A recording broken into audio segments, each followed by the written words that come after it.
గత 10 ఏళ్లలో ఎట్లుండే తెలంగాణ ఈ 2 ఏళ్ల ఎట్లా అయింది తెలంగాణను మొత్తం ఆగం చేసిరని కేటీఆర్ మాట్లాడుతున్నాడు.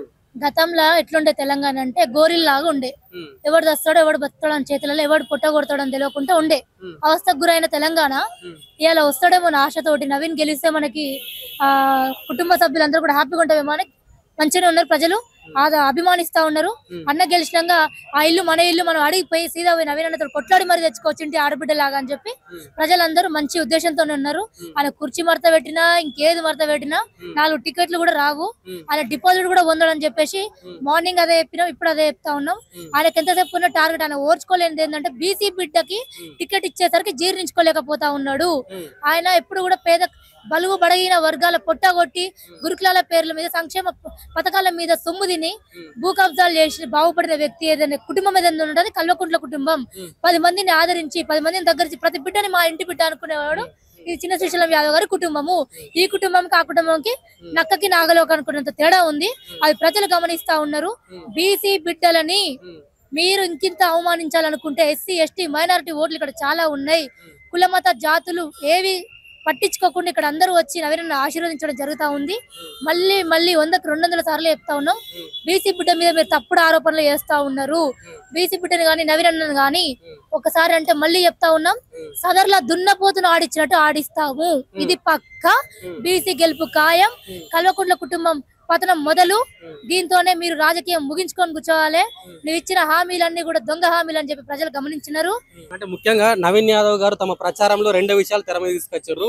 జూబ్లీహిల్స్ లో నాకు ఒక అవకాశం ఇవ్వండి, నేను గెలిస్తే ఇంటిగ్రేటెడ్ స్కూల్ తీసుకొస్తా, కాలేజీలు పట్టుకొస్తా అని చెప్పేసి ఒకవైపు నవీన్ గారు చెప్తే, మరోవైపు కేటీఆర్ గారు ఉండి ఒకవేళ జూబ్లీహిల్స్ లో నవీన్ యాదవ్ గెలిస్తే వసూళ్లకు పాల్పడుతున్నానని చెప్పేసి కేటీఆర్ చెప్తున్నాడు. ఇంతటి నియోజకవర్గంలో ఇయాల్టి వరకు విద్యార్థులకి ఒక డిగ్రీ కళాశాల లేదు.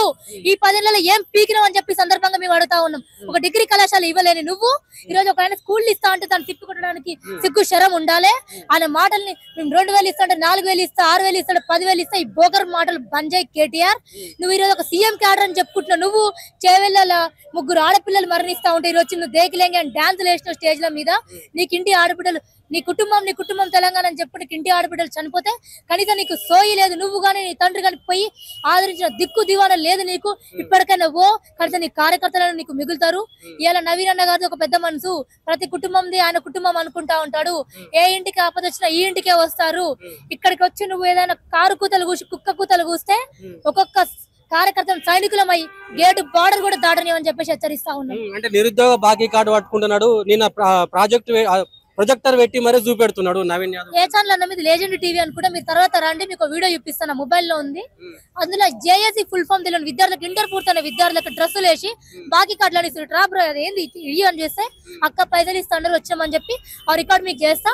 అది మీరు సోషల్ మీడియాలో పంపండి. వాస్తవాలని ప్రజలకు పంపండి, అవాస్తవాలని ప్రజలకి అపోహ చెందేటట్టుగా తప్పుదోవ పట్టివ్వకండి అని చెప్తా ఉన్నాం. మరి నిరుద్యోగులు అందరూ ఎందుకు ప్రచారం చేస్తున్నారు కాంగ్రెస్ పార్టీని ఓడగొట్టడానికి? నిరుద్యోగులకి 2 ఏళ్లలో గుర్తొచ్చిరా? ఒక్కొక్కటి 4 ఏళ్ళు 5 ఏళ్ళకి 10 ఏళ్ళకి చదువుకుంటారు. అన్నలు చెల్లెలు అక్క చెల్లెలు నెలకు 5,000 హాస్టల్ ఫీజు కట్టుకుంటా ఉన్నాం.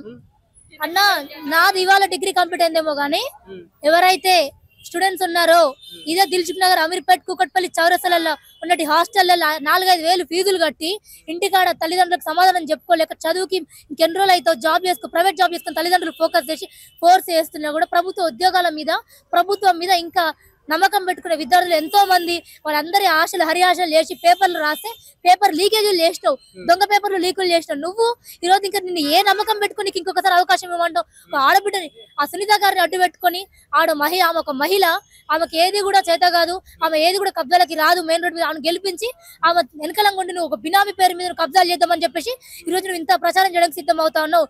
ఆడబిడ్డ ఎట్లా ఆడపిల్లను చేవెళ్ళ చెల్లెలు కూడా అదే ఆడబిడ్డలు, 3 ఆడపిల్లలు మరణించారు ఉన్నారు. ఆ తల్లిదండ్రులకు సమాధానం చెప్పి రాపో. అప్పుడు ఇక్కడికి వచ్చి ఈ చేవెళ్ళ బిడ్డల గురించి చెప్పి ఈ సునీతమ్మకు ఓటు అడుగు. అప్పటివరకు నీకు ఓటు అడిగే అర్హత ఈ జూబ్లీహిల్స్ నియోజకవర్గంలో లేదు అని చెప్పేసి మేము చాలా కఠినంగా చెప్తా ఉన్నాం. తల్లికి ఆ రోజు నువ్వు టికెట్ ఇవ్వడం జరిగింది. ఎందుకంటే ఇచ్చి గెలవకుండా సహకారం లేదు. ఆ రోజు టికెట్ ఇచ్చినా అంటే ఇచ్చినావు అనేసి దొంగ టికెట్ ఇచ్చినట్టుగా పాపం ఆ మహిళ ఒంటరి మహిళ అని చెప్పి ఆ కొడుకును కోల్పోయిన తల్లికి నువ్వు టికెట్ ఇస్తున్నా అని చెప్పి ఆశ పెట్టినావు. కానీ ఎటువంటి ప్రచారానికి నువ్వు తోడ్పడలేదు, తోడ్పడకుండా ఉండి ఎందుకంటే ఆమె గెలిస్తే ఒకవేళ నిన్ను ప్రశ్నిస్తాదని చెప్పి నీకు గుండెల్లో భయం మొదలయ్యింది ఆ రోజు. కానీ ఈ రోజు వాగంటి సింధు గారికి ఎందుకు ఇస్తున్నావు? తనకి 2 ఆడపిల్లలే, వాళ్ళ అమాయకులు, ఈమె పేరు మీద నువ్వు బినామీలు చేసుకోవచ్చు, కబ్జాలు చేయొచ్చు అని చెప్పేసి నువ్వు రాష్ట్రంలో కబ్జా చేయలేకపోతున్నావు. రేవంత్ అన్న నీకు అవకాశం ఇవ్వట్లేడు కాబట్టి ఈరోజు ఆ సునీత గారిని అడ్డు పెట్టుకుంటే నువ్వు ఏ కబ్జాలకైనా పాల్పడొచ్చు, నిన్ను అడిగే మొగోడు లేడు అని చెప్పి నువ్వు ఇస్తా ఉన్నావు. కానీ అట్లా మొగోడిని రేవంత్ అన్న దించిండు. అంత మొగోడే నవీన్ అన్న. ఇక్కడ నువ్వు పత్తి గింజ కూడా కాదు కదా, ఆకులు కూడా ముట్టుకోలేవు. నువ్వు కబ్జా చేయాలంటే వణుకు పుట్టాలే. చిప్పకుడు తినుడు ఖాయం. నెక్స్ట్ 3 ఏళ్లలో చిప్పకుడు నీ చెల్ల తిన్నది అయిపోయింది. నీ తండ్రి నెక్స్ట్ ఆయన చేసిన కష్టాలు అందరు ఎవరైతే ఏ విధంగా బాధ దానికైనా అనుభవిస్తా ఉన్నాడు. కూతురు కాస్త కొడుకు కాస్త డివైడ్ అయ్యి ఆ బాధ క్షోభిస్తా ఉన్నాడు ఆ పెద్ద ఆయన. నువ్వు కూడా అంతకంతకు దిగజారాల్సి వస్తుంది. నువ్వు చిప్పకునుడు తినుడు ఖాయం. నవీనతో పెట్టుకుని నీ పతనం మొదలైతుంది. నిన్ను నేలకేసి తొక్కుడు పక్కా.